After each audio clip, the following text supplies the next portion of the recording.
Albert Einstein disait que la folie, c'est de faire toujours la même chose et de s'attendre à un résultat différent. Et franchement, je suis assez d'accord. Ce serait fou de penser que si je ne change rien de ce que je fais, j'aurai un meilleur résultat. En essayant encore. Et en même temps, parfois, il y a un élément qu'on oublie de prendre en compte. La puissance de Jésus.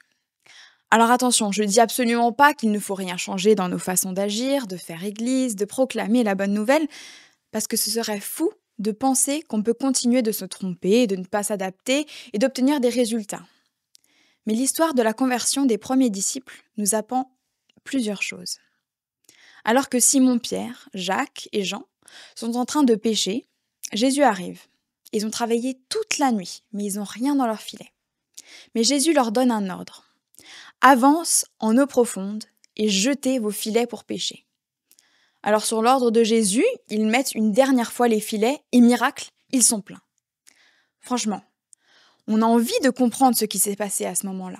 Comprendre quel élément a changé pour que le résultat soit différent. Et pour moi, il y a plusieurs choses qui ressortent de ce miracle de Jésus. Premièrement, qu'avec Jésus, c'est toute la donne qui change. Mais c'est aussi un appel évident à persister.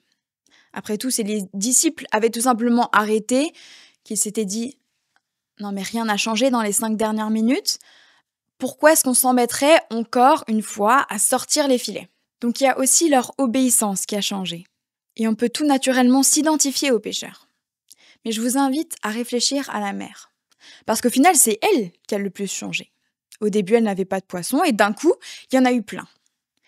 D'une certaine manière, je pense qu'on peut voir l'Église comme la mer.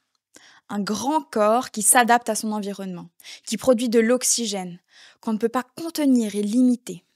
Une Église qui serait liquide, toujours en mouvement et à l'écoute de l'esprit. En tant que chrétiens, nous devons persévérer, continuer dans la mission. Mais nous devons aussi être prêts à changer, à avancer en eau profonde, lorsque Jésus nous y appelle. Une Église liquide, en mouvement, c'est une Église qui ne reste pas figée dans ses façons de faire, mais qui se laisse guider par l'Esprit, prête à jeter ses filets encore et encore, même lorsque tout semble stérile.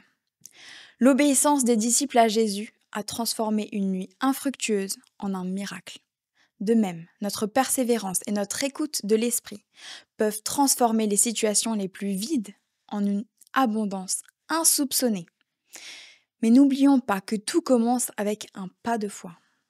Croire que là où Jésus nous guide, même si tout paraît inchangé, les résultats peuvent être différents parce qu'il est avec nous.